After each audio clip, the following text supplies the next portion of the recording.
About a month ago, I found out that my aortic repair needed more work. So they are actually going to go in again and cut my sternum open and repair the aorta even more.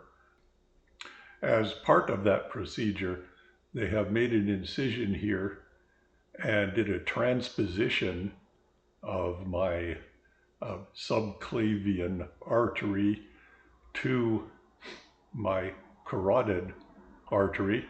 Now, both of those things are obviously right there in the throat. Of course, I'm not terribly happy about getting a re-repair of my artery, but what can you do?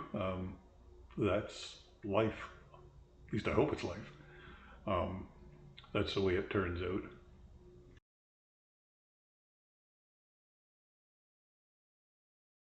The surgery is called something like a left subclavian artery to carotid artery transposition.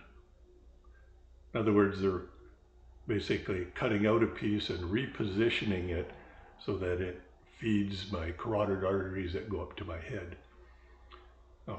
The idea of doing that is to increase the blood flow, because during the next aortic operation, again, it's going to be a difficult and long operation, relatively speaking, and doing this improves my chances of coming out with not too much brain damage, etc.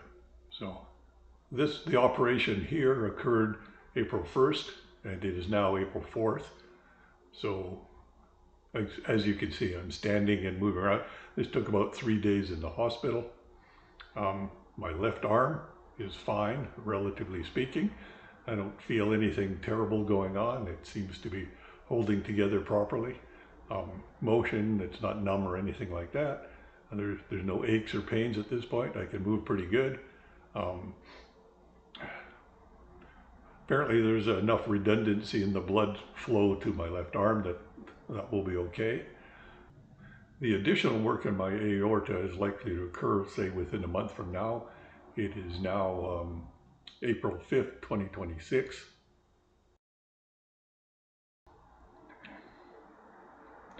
It's now April 17th, 2026. That's 16 days after the operation to do this transposition here. As you can see, got a scar here. It's a little, not too bad. It's a little discolored, but that will fade eventually, I presume. I have had CAT scans and echocardiograms in this area, so the surgeon is going to be looking that over and deciding when and how to proceed. But the arm still feels good. There's no pain or anything like that. There's no sticky bits or jamming of any nature, so that's good.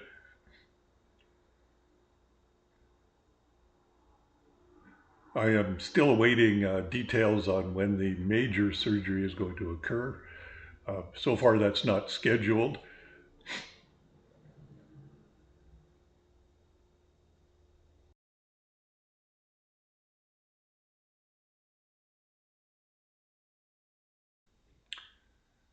Now, I am, of course, anxious to get on with the reoperation.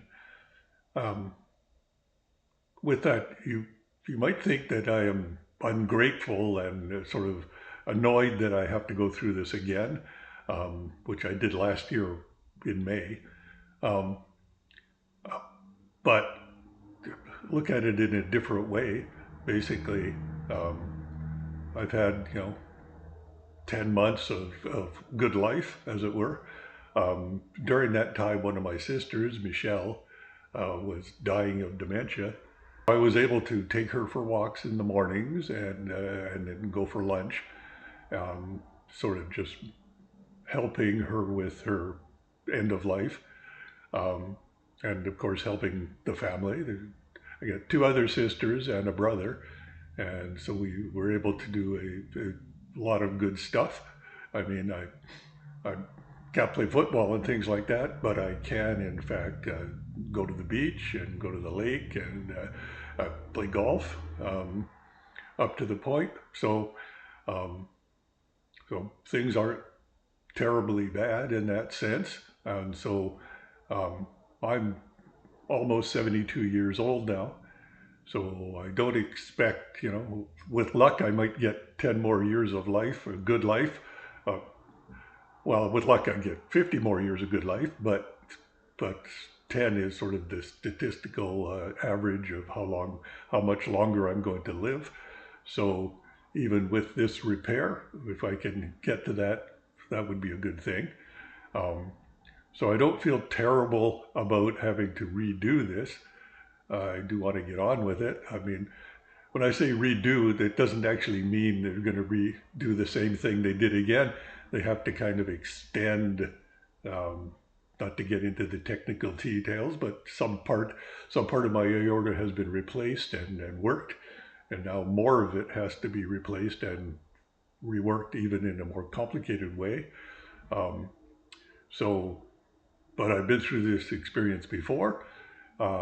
It's not a lot of fun, but it's not like terribly painful. By the time you wake back up again, the pain is reduced to reasonable amounts.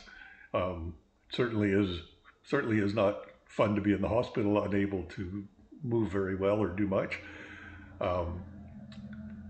But that's how it is when you get old. I've got another sister who is currently going through immunotherapy for her problem, and so everybody is getting old and things are going to go bad. All you can hope for is that the current medical situation gives you, as much long life as you can get and still be happy about it.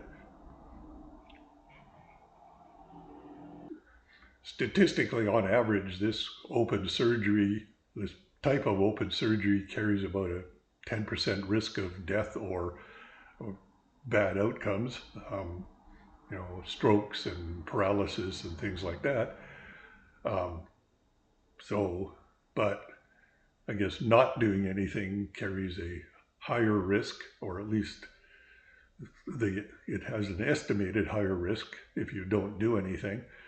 So the whole thing is a balancing act statistically. Is it worth reopening and playing around in there, or is it worth risking just the enlargement and the destruction of the aorta and then essentially sudden death?